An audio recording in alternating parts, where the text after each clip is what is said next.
नमस्कार दोस्तों, कैसे हैं आप सब। उम्मीद करता हूं आप सब बेहतर होंगे, सकुशल होंगे। दोस्तों, कुछ भाइयों के सवाल इस तरह के होते हैं जो यार एकदम से दोबारा सोचने पर मजबूर कर देते हैं कि ब्लैकमेलर्स के मन में क्या चल रहा है। मैंने आज तक आपको जो जानकारियां दी अपने अनुभव के आधार पर, मैंने जो देखा पिछले 1.5 साल से इस तरह के केसेस में मैंने जो देखा, उसके आधार पर मैं आपके सवालों के जवाब देता हूं। अब एक भाई हैं गेमिंग जीत के नाम से जिनकी आईडी है। अब इन्हीं का सवाल देख लीजिए। ये हमसे प्रश्न करते हैं कि भैया 1 महीने पहले मेरे साथ हुआ था और मैंने उन लोगों को साफ मना भी कर दिया पैसा देने से। उसके बाद 1 महीने बाद अचानक मेरे पास फिर से उन लोगों का फोन आ जाता है। यार, ये कुछ ऐसे सवाल हैं जो हलक से नहीं उतरते हैं। भाई के पास फोन आया है, भाई सच कह रहे होंगे, इस बात में कोई दो राय नहीं है। बट जब इस तरह के प्रश्न मेरे सामने आते हैं तो मुझे सोचने पर मजबूर होना पड़ता है कि यार हमारे दिमाग में या तो कोई चीज अधूरी है। हम उनको समझने में थोड़ा हो सकता है कि या तो उन्होंने अपना कुछ प्लान में चेंज किया है। जैसा हम अक्सर बताते हैं, हम हमेशा भाइयों से कहते हैं, अगर आपने पहली बार ही ब्लैकमेलर आपको धमकाने, आपसे पैसे की डिमांड करता है, उसके बाद आप उनको साफ स्पष्ट रूप से मना कर देते हैं, उनको पैसा नहीं देते हैं, मना करने के बाद आप उनको ब्लॉक कर देते हैं, तो ऐसी स्थिति में जो होना चाहिए हमारे हिसाब से वो ये है कि आपका वीडियो 5 से 10 दिन में ब्लैकमेलर की साइड से डिलीट होना चाहिए। हमारा जो सोचना है वो ये है। पर भाई के अनुसार भाई ने उनको मना भी किया और 1 महीने बाद भाई के पास दोबारा से उनका फोन आया। वास्तव में ये जो भाई के साथ स्थिति बनी, ये वास्तव में चिंताजनक स्थिति है, क्योंकि भाई का जो सवाल है हमारी बात को झूठा साबित कर रहा है। जो अक्सर हम कहते हैं और दावे के साथ उस बात पर हम डटे रहते हैं, अड़िग रहते हैं, अगर आप ऐसा करेंगे तो आपके साथ ऐसा नहीं होगा। पर भाई के पास फोन आया 1 महीने बाद। तो गेमिंग जीत भाई, आपसे मेरा विनम्र अनुरोध है, आप मुझे कृपया करके थोड़ी डिटेल और बताइए। मैं जानना चाहता हूं कि आपके पास जब उन लोगों का पहली बार वीडियो बनाने के बाद जब आपके पास वीडियो भेजा गया और उसके बाद आपसे पैसे की डिमांड की गई, तो क्या आपने उनको कुछ पैसा दिया या नहीं दिया, ये चीज थोड़ा क्लियर कीजिएगा। इसके अलावा आपसे कितने लोगों की बातचीत हुई थी उस दौरान जब आपका वीडियो बनाया गया था? क्या एक ही व्यक्ति ने बात की थी? मान लीजिए जिसने आपका वीडियो रिकॉर्ड किया उसने आपके पास आपका वीडियो रिकॉर्ड करने के पास भेज दिया, रिकॉर्ड करने के बाद आपके पास भेज दिया और आपने उसको पैसा देने की मना करके उनको ब्लॉक कर दिया। क्या इसके बाद, यानी कि ये हो जाने के बाद जब आपके पास आपका वीडियो भेजा गया, क्या उसके बाद आपके पास कोई दूसरा फोन भी आया था या फिर नहीं आया? मेरा जो मानना है वो ये है कि आपके पास उस समय उसके बाद दोबारा फोन नहीं आया होगा। यानी कि जिस तरह से एक को आप मना कर देते हैं, जो लड़की अपने आप को बताकर आपका वीडियो रिकॉर्ड करती है, आप उसको मना कर देते हैं।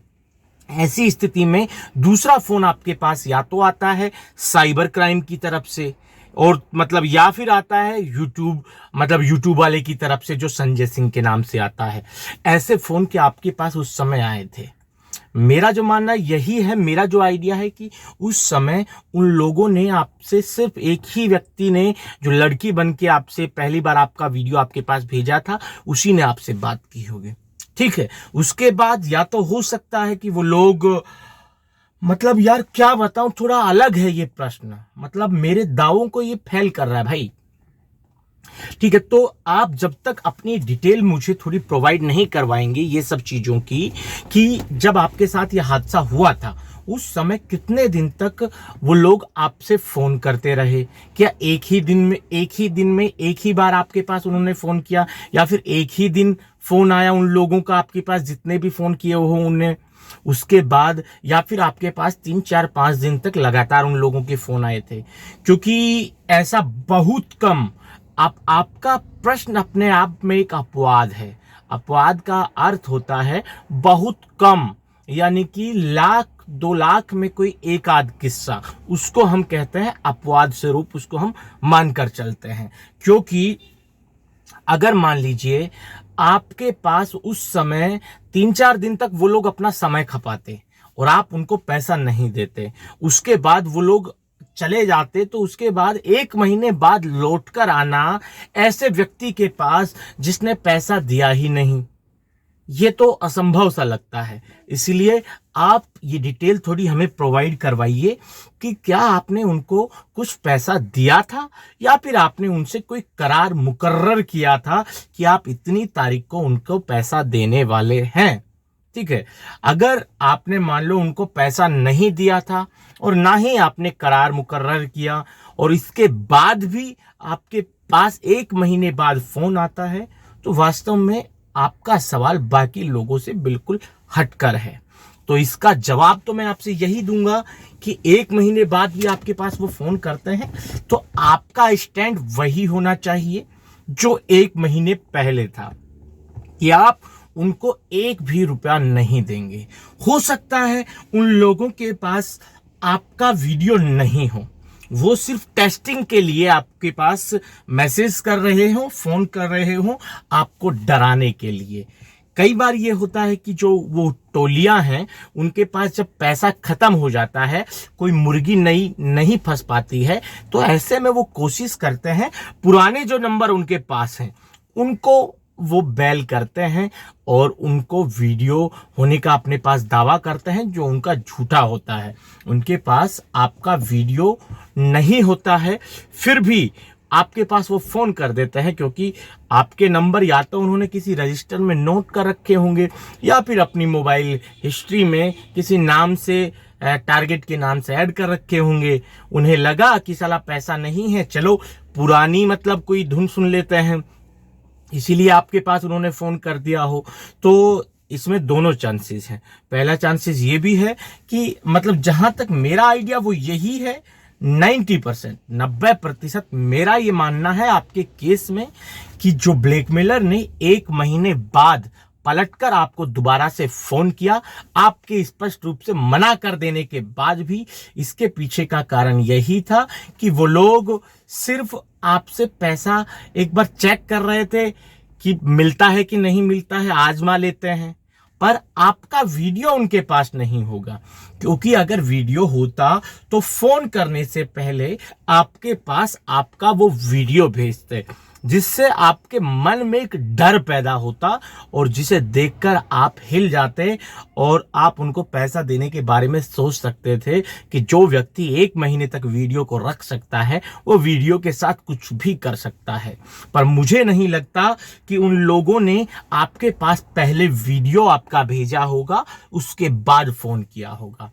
मेरा मानना यह है 90%, मैं अपने अनुभव के आधार पर ये कह सकता हूं कि उन लोगों ने आपके पास सीधा फोन किया या मैसेज किया और आपसे कहा कि आपका वीडियो हमारे पास है, हम इसको वायरल कर देंगे, हम इसको फेसबुक पर, यूट्यूब पर अपलोड कर देंगे, आप हमें इतना पैसा दीजिए। जबकि उनके पास आपका वीडियो यथा स्थिति में मौजूद ही नहीं होगा। मैं ये दावे के साथ कह सकता हूं, क्योंकि वो सिर्फ तुक्का मारते हैं कि चलो पैसा आया तो ठीक, नहीं आया तो ठीक। अगर वास्तव में उनके पास वीडियो होता तो आपके अंदर उनका खेल क्या है, डर पैदा करना, डरा के पैसा लेना। अगर आपका वीडियो उनके पास होता तो पहले वो आपके पास आपका वीडियो भेजते, उसके बाद आपके पास वो फोन करते और या फिर मैसेज करते, जो भी करना है वो बाद में करते, पहले वीडियो भेजते। और जिससे आप डरते, निश्चित तौर पर डरते और पैसा उनको देने के बारे में सोचते भी। तो ये एक मोटा मोटा अनुमान मेरा मानना है, और मेरा जो मानना है, मैं अपने मानने पर 100% अडिग हूं, श्योर हूं, मेरे अनुभव के आधार पर। भाई आपका वीडियो उन लोगों के पास नहीं था, वो सिर्फ तुक्का मार रहे थे पैसा लेने के लिए कि मिल जाता है ठीक है, नहीं मिलता है तो ठीक है, काम चल ही रहा है। दोस्तों उम्मीद करता हूं कि भाई के इस सवाल का जो जवाब मैंने दिया है वो आपको स्पष्ट रूप से समझ आया होगा। वीडियो अच्छा लगा हो तो लाइक करें, शेयर करें, अपना बहुमूल्य कमेंट जरूर नीचे कमेंट्स बॉक्स में लिखें। आपके कमेंट्स हमारे जो काम में मतलब जो रिसर्च हम करते हैं वो आप ही लोगों के कमेंट के ऊपर हम करते हैं, इसलिए आपका कमेंट बहुत जरूरी है हमारे लिए। दोस्तों जल्द मिलते हैं नया वीडियो लेकर नई जानकारी के साथ। रखिए तब तक अपना ख्याल। जय भीम, जय हिंद की सेना साथियों।